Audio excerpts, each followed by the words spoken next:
Bien, bonjour à tous. J'avais prévu de vous parler une demi-heure, mais j'ai que 25 minutes, donc ça fait 20% en moins. Donc du coup, je vais dire un mot sur 10, mais vous allez essayer de comprendre, et même 1 sur 9, parce que je viens de prendre du temps inutilement. Alors, je vais vous parler d'écologie dévoyée. Alors, je vais essayer d'aller vite à l'essentiel. Alors, l'écologie dévoyée, elle peut prendre plusieurs formes que je vais vous présenter. C'est un point de vue. Je suis scientifique, mais là, je concède que je donne un point de vue. Alors, l'écologie dévoyée, d'abord, pourquoi j'en parle ? Pour moi, c'est un besoin théorique et aussi un besoin personnel. Théorique, tout simplement, parce que il est clair pour moi que le siècle sera un siècle écologique ou probablement ne sera pas, comme on le disait pour la religion jadis. Mais le problème est de savoir quelle écologie. Et ça, c'est un gros problème. Et deuxièmement, il se trouve que j'ai écrit récemment 2 bouquins sur ce thème-là et qui ont fait l'objet parfois de critiques et de polémiques très fortes. Et finalement, c'était un peu un moyen ici de régler mes comptes.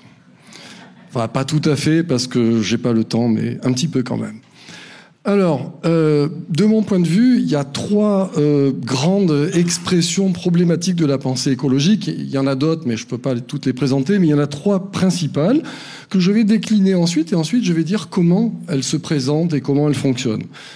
Alors, la première, c'est ce que j'appelle la conception magique de l'écologie.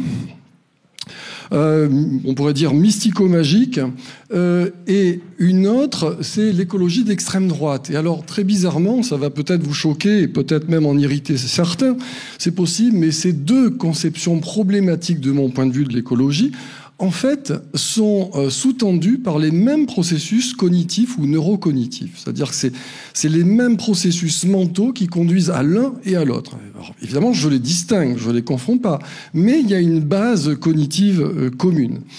Tout cela donne lieu à des choses que vous connaissez sans doute, en tout cas que les gens du REC connaissent bien en général, par exemple la médecine alternative.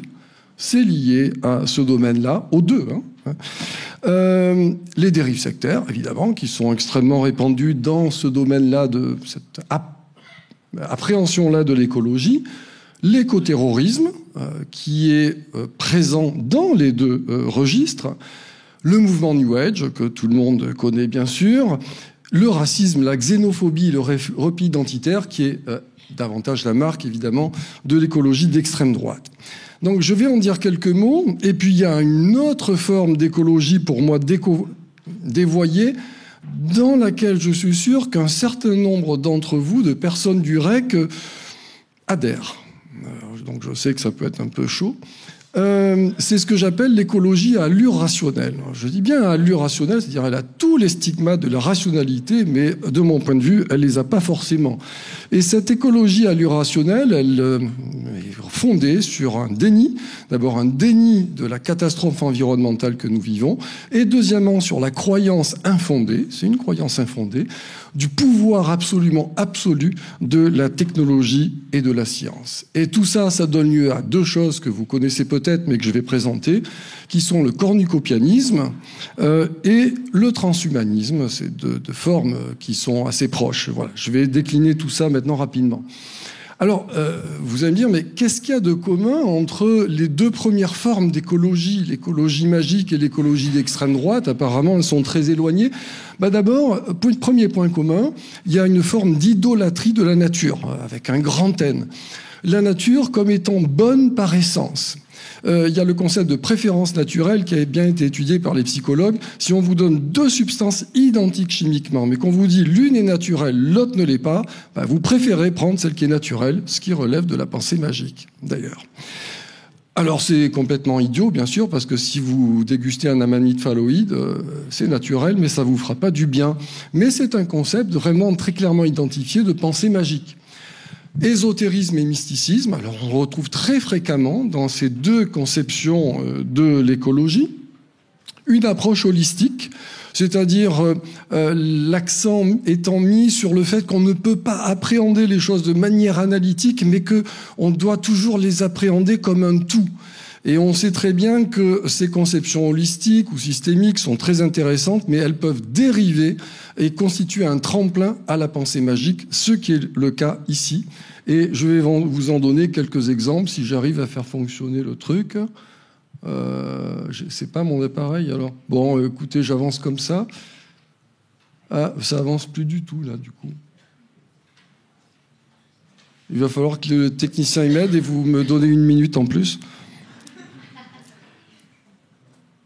C'est bloqué. C'est un complot. Voilà. Alors, un exemple de ce que je disais sur le caractère par nature bonne de la nature, c'est un petit extrait qui décrit la naturopathie, qui est une médecine alternative qui se dit fondamentalement d'inspiration écologique. La naturopathie est une approche naturelle de la santé qui reconnaît et utilise les pouvoirs curatifs de la nature. La nature en soi est bonne, il suffit d'utiliser quelque chose de naturel et vous irez bien. Ici, ça fait référence à l'approche holistique, et je lis avec vous. L'écologie au sens large implique en premier lieu une prise de conscience des interactions qui existent entre chacune des composantes de l'écosystème.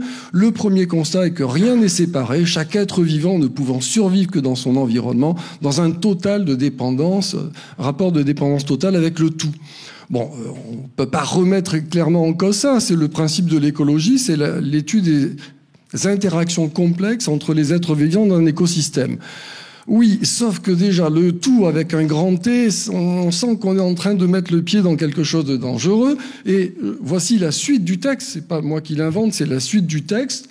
À ce titre, alors là on comprend, on peut se demander pourquoi, à ce titre l'écologie constitue un tremplin spirituel, et boum, ça y est, on est parti, puisqu'elle interroge l'existence, les lois cosmiques, mais aussi le destin de l'homme sur Terre. Alors on ne voit pas le rapport entre A et B, mais eux le voient. Donc cette approche holistique, elle est naturellement portée à se projeter dans des interprétations magiques extrêmement problématiques.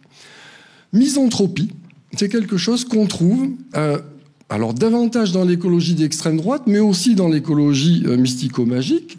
Et je vais aussi vous en donner un exemple. C'est une question qu'on a posée aux membres de Earth First, donc un mouvement écologique radical qui défend la protection de l'environnement. J'ajoute que je suis un écologue convaincu, hein, ne vous trompez pas sur ma position. Hein. Que conviendrait-il de faire, selon vous, pour lutter contre la faim dans le monde? Et la réponse de Earth First est la suivante. Le pire que l'on puisse faire en Éthiopie, il s'agissait de famine en Éthiopie, serait d'aider les indigents. Le mieux serait de laisser la nature trouver son propre équilibre, de laisser les gens là-bas mourir de faim.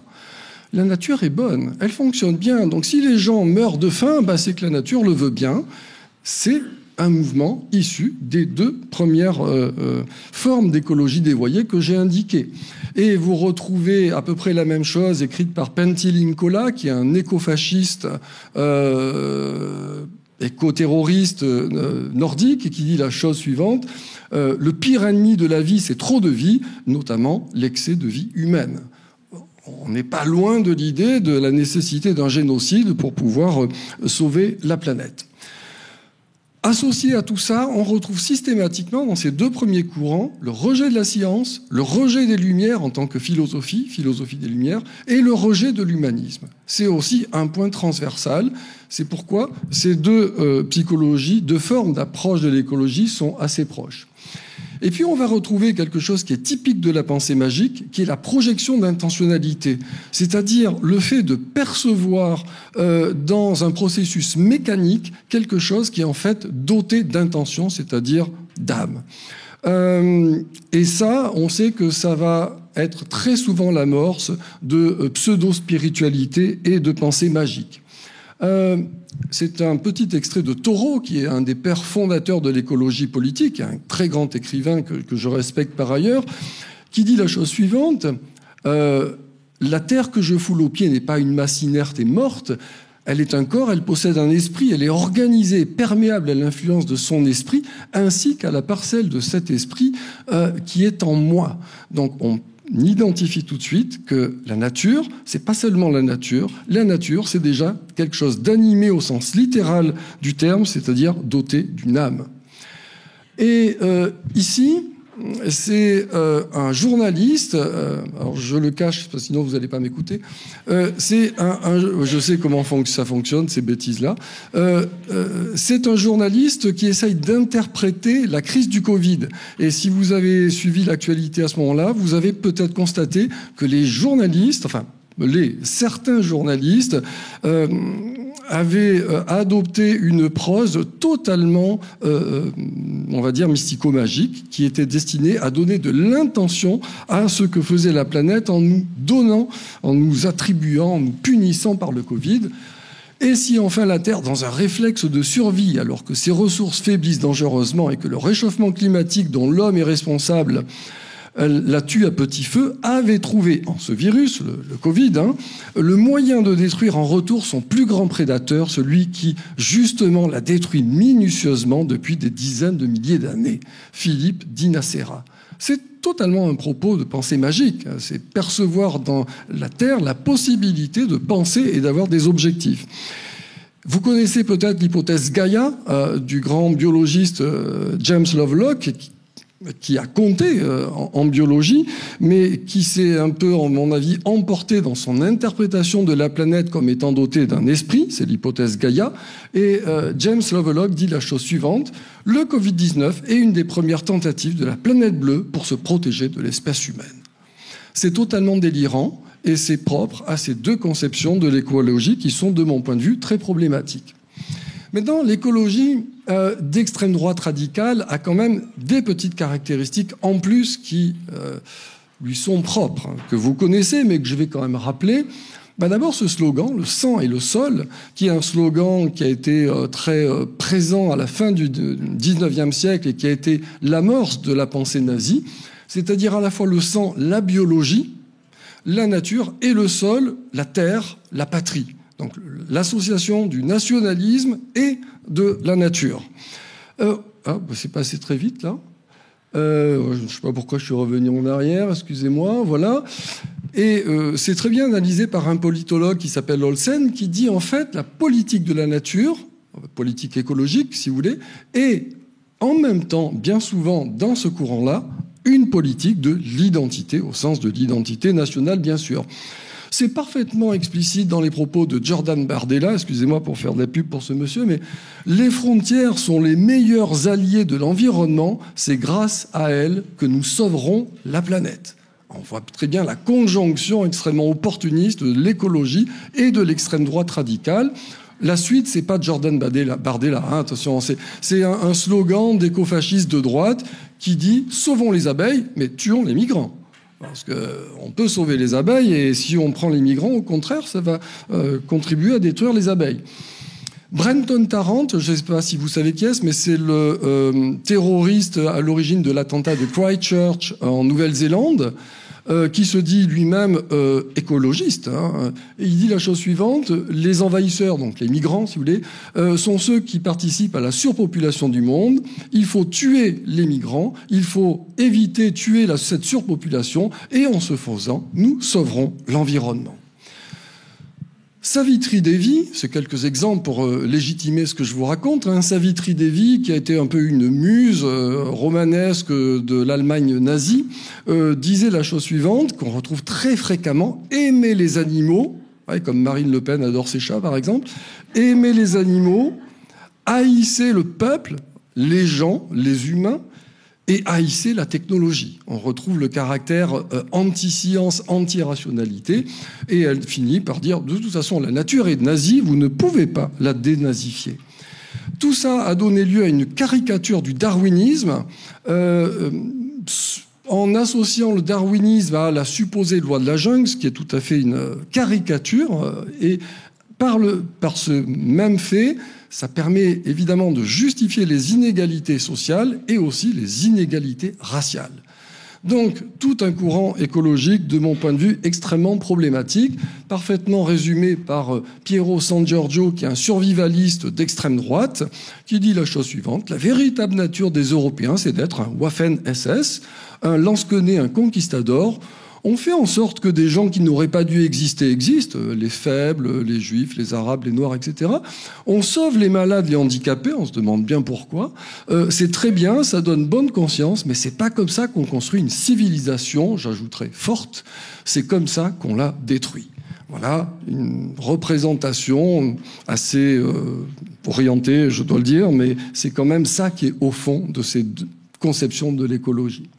Alors on peut se dire, mais pourquoi l'écologie est susceptible de générer autant de croyances bizarres, irrationnelles, magiques, mystico-magiques, voire violentes? Eh bien, je crois qu'on peut l'expliquer en faisant intervenir les concepts de perte de contrôle, de stress, de non-sens. Pourquoi ? Parce que on a montré, dans mon domaine, en psychologie cognitive, que le stress, le sentiment de perte de contrôle et l'absence de sens sont les meilleurs prédicteurs de la production de croyances irrationnelles, de pensées magiques, de croyances infondées. Or, la nature est quelque chose qui peut être stressante. On parle du réchauffement climatique aujourd'hui, mais c'est stressant. Subissez une tempête, un tremblement de terre, une éruption volcanique, c'est stressant. On n'en a pas le contrôle. Malheureusement, on ne contrôle pas la nature, ou très mal. On n'y peut pas grand-chose. Les forces sont démesurées par rapport à nos forces humaines. Et puis, le non-sens, si vous avez un rapport à la nature qui n'est pas un rapport de croyance, normalement, l'humilité devrait vous permettre de dire que tout ça n'a aucun sens. Ce qui peut être très problématique pour beaucoup. Et quand il n'y a aucun sens, qu'est-ce qu'on fait? On développe des croyances magiques, et c'est ce que font ces deux courants de l'écologie. Et tout ça est lié au concept d'émerveillement. L'émerveillement face à la nature que les anglo-saxons appellent sentiment de awe, qu'on traduit parfois par sentiment océanique, qui mêle à la fois l'émerveillement de la nature, la fascination devant la nature, mais en même temps une grande inquiétude vis-à-vis d'elle. Et on sait que ce sentiment-là peut booster le système intuitif, c'est-à-dire une partie de notre fonctionnement mental qui génère des croyances infondées.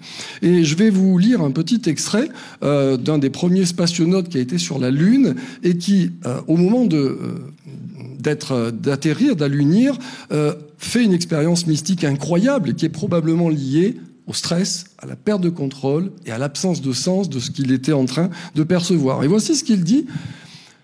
C'est un scientifique, hein. La présence du divin est devenue presque palpable et j'ai su alors que la vie dans l'univers n'était pas juste un accident fondé sur des processus aléatoires. Ce qui est aléatoire, est-ce qu'on ne contrôle pas? Cette connaissance m'est advenue directement. J'ai pas eu besoin de rationalité, j'ai pas eu besoin d'analyse. Mon intuition m'a fait percevoir tout cela.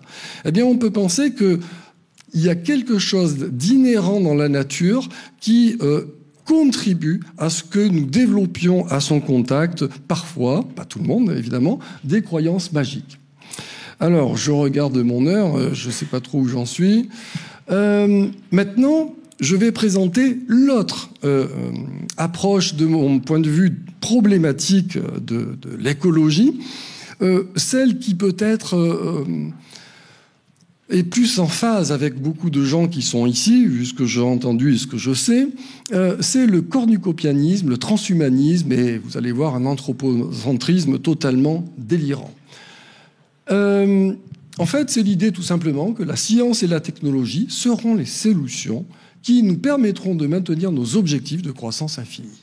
Alors je sais que ça peut être contesté, mais personnellement, je considère que on est dans le domaine de la pensée magique, de la croyance infondée. Il n'y a pas de possibilité de croître indéfiniment sans que ça génère de problèmes environnementaux. Et quels que soient nos progrès scientifiques, on n'y échappera pas.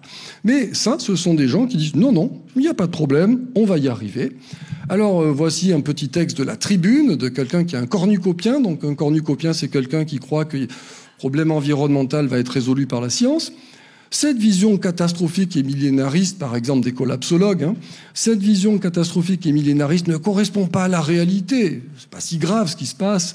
Au contraire, l'humanité n'a eu de cesse de résoudre les problèmes qu'elle a dû affronter grâce à l'ingéniosité humaine qui, elle, a une capacité d'innovation sans limite.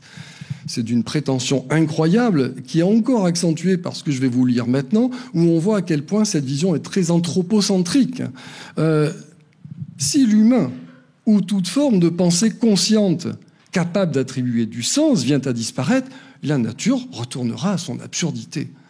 C'est délirant. La nature n'a de sens qu'à partir du moment où nous sommes capables de lui attribuer un sens.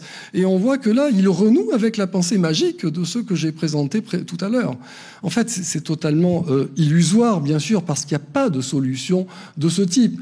Je voudrais simplement, si vous n'êtes pas convaincus, je sais qu'il y a des gens qui ne sont pas convaincus, c'est un petit tableau fait par des scientifiques et des économistes qui ont essayé de mesurer l'output, c'est-à-dire l'impact environnemental, pour des taux de croissance qui sont de 1% ou 2%, et sur des périodes temporelles qui vont de 100 ans à 20 000 ans. Et vous voyez qu'au bout de 20 000 ans, l'accroissement de l'output, il est égal à 2 quelque chose, 10 puissance 86. Alors 10 puissance 86, si vous avez oublié ce que ça veut dire, c'est à peu près le nombre d'atomes qu'il y a dans l'univers. On comprend très bien que même avec un taux de croissance de 1% qui est très faible d'un point de vue économique, c'est pas assez. Eh bien, avec un taux de croissance de 1%, à l'échelle de 20 000 ans, on arrive à une situation qui est absolument intenable. On comprend bien que c'est pas simplement le pouvoir de la technologie et de la science qui va nous permettre de nous sortir de la situation. C'est pourquoi je défends, moi, une vue beaucoup plus radicale, mais dont je ne parle pas ici. Donc, en fait, entre une conception magique de l'écologie et régressive, de mon point de vue, elle est extrêmement régressive de l'écologie, les 2 premières conceptions que j'ai indiquées au départ, une conception magique de la science, qui est, pour moi, tout à fait discutable. Il est nécessaire de trouver une voie rationnelle, c'est pas évident, une voie radicale, parce que je prétends qu'il ne peut pas y avoir de solution sans radicalité des propositions que l'on peut faire, progressiste, c'est-à-dire que moi je ne rejette pas la science, au contraire, je pense qu'elle est absolument nécessaire, et démocratique, parce que je considère qu'il ne peut pas y avoir d'issue à ce problème sans une volonté globale des citoyens, donc une validation démocratique de ces possibilités de changement radical de notre société, mais qui ne doivent ni passer par l'écologie d'extrême droite, ni passer par l'écologie magique, ni passer par le cornucopianisme ou le transhumanisme qui prétend changer l'homme pour s'adapter à la merde que nous allons créer. En fait, nous en sommes très loin aujourd'hui, vraiment très très loin, d'où la nécessité, c'est ce que j'ai essayé de faire ici, d'un peu clarifier, de faire un tri entre ces différentes conceptions de l'écologie, tout simplement pour éviter ça, c'est la conception magique de l'écologie, sous toutes ses formes, d'éviter ça, c'est la conception d'extrême droite, et d'éviter ça, c'est le cornucopianisme ou le transhumanisme. Voilà, je vous remercie.